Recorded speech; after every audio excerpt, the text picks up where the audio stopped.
Once upon a time, in the ancient town of Omo, there lived a young and beautiful maiden named Tara. Tara was the very picture of beauty. Wherever she went, people turned their heads, their eyes wide with admiration, and they would swallow hard as though her charm had stolen their very breath. Her bright, sparkling eyes shone like precious gems. Her perfect face and graceful figure made it seem as though she were a fairy who had stepped out of a painting. When Tara smiled, her radiance could pierce even the deepest part of one's soul. Physically, she was flawless, without a single blemish or imperfection. But though Tara was perfect in appearance, she carried within her a dangerous flaw, her character. She was arrogant, sharp-tongued, and disrespectful. Her words were like fire, burning and wounding those who crossed her. She had the habit of not greeting people, mocking the poor and helpless, and showing little or no respect to her elders. Tara was also terribly lazy. Apart from tending to herself and her personal belongings, she did nothing else. She lived with her parents, but they never enjoyed the blessings of having a child. Tara never helped her mother with cooking or house chores, and her father could not rely on her for anything. Her mother would lament in sorrow, "I have tried my best to train this girl." Her father would sigh deeply, murmuring, "It is not your fault, Mama Tara. Some children are beyond training." But Tara turned a deaf ear. "If only you could behave well for at least 1 week," her father would say. Sometimes he even muttered, "Was my child swapped at birth? How can my own flesh and blood behave like this?" One morning, after waking up late as usual, Tara dressed carelessly and strolled into the compound. There she found a group of elders seated solemnly with her parents. Something about the atmosphere felt unusual, so she observed them closely as she walked towards the gathering. Her mother quickly rose and hurried to her. "Why are you dressed so casually?" she scolded. "Come, let me prepare you properly for the occasion ahead." Still confused, Tara followed her mother into their room. "Why are these people here? What are they discussing with you and father?" she asked impatiently. Her mother sighed deeply. "Do you remember I once told you, when you were young, that you were promised to someone?" Tara frowned, but her mother ignored her and continued. "His name is Odi. His kinsmen are here to discuss the marriage arrangements. The wedding will take place tomorrow." "What?" Tara shouted in disbelief. "Mama, I told you I do not want to marry him. He is not rich. I want to marry a wealthy prince. That has been my dream since childhood." Her mother's face hardened. "Odi may not be wealthy, but he is hardworking and comfortable enough to care for you and your children. The elders have agreed. You have no choice. Besides, who do you think will marry you with your behavior?" "My behavior?" Tara asked, her face puzzled. "Yes." Lazy and uncultured, her mother snapped and stormed out of the room. The marriage took place as planned. Tara grudgingly accepted her fate, though resentment filled her heart. Odi was a responsible man. Though not wealthy, he was averagely rich and independent. He had admired Tara since their youth and loved her dearly, though she had always dismissed him with contempt. He was tall, dark, and strikingly handsome, with a chiseled face that made young women dream about him. But he was not only good-looking, he was talented, hardworking, and had built his own house and acquired hectares of farmland. Odi was delighted to marry the woman of his dreams. But little did he know, this dream would soon turn into a nightmare. From the beginning, Tara disrespected Odi and his kinsmen.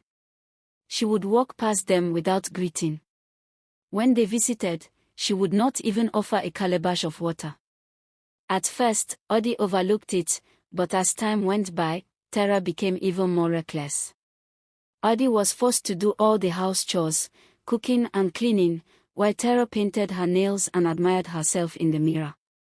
Whenever Odi confronted her, she would shout, "I was living peacefully in my father's house before you came to marry me. Did I drag you there? If you are tired, leave me alone." All Odie ever wanted was a caring wife with whom he could build a family. Sadly, Tara refused to change. He often sighed to himself, if only she could care, even just a little. 2 years passed.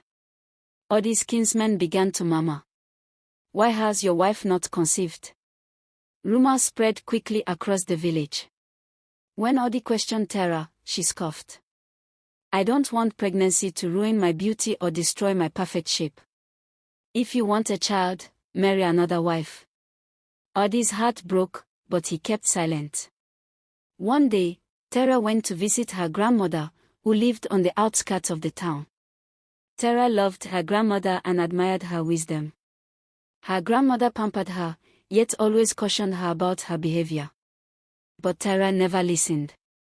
When Tara arrived, her grandmother welcomed her warmly. As they spoke, the old woman gradually uncovered Tara's shameful behavior toward her husband. After much contemplation, she handed Tara a stone. "Place this stone beneath your head whenever you want to sleep," she instructed. Without thinking much of it, Tara accepted. That night, she placed the stone under her pillow and drifted into a deep sleep. Her nightmare began. In the dream, Odie's love for her withered away. He despised her and eventually married a second wife.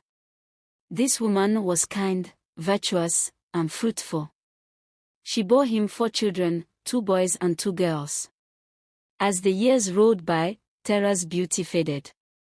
Wrinkles covered her once flawless skin, her charm vanished, and she was left with nothing. She had no child to care for her, no husband to comfort her, no parents to shield her, for they had died, and her grandmother too. Her pride had kept her from making friends, and now she was utterly alone. Tara lived in loneliness until death embraced her. Sweating profusely, Tara awoke with terror, her face drenched with fear. She gasped for breath. Her husband, sleeping beside her, stirred and asked what was wrong, but Tara could not utter a word. The next morning, she ran to her grandmother's hut. "Mama, what does this nightmare mean?" she cried. Her grandmother replied solemnly, "What you saw is the future that awaits you, if you continue in your reckless ways." Tara broke into tears, begging God for forgiveness. When Tara returned home, she was a changed woman.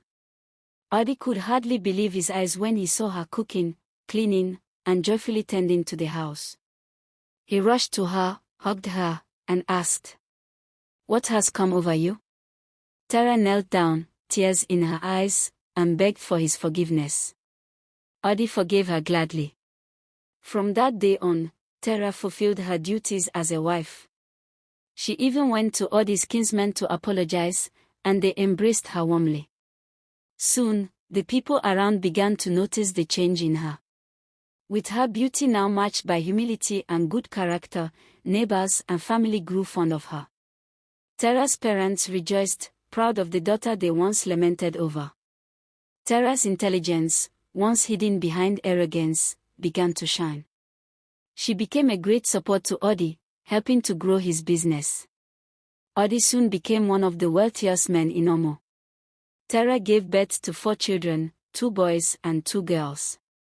Tara's mother boasted about her among her peers. And so, Tara and Odie lived happily ever after.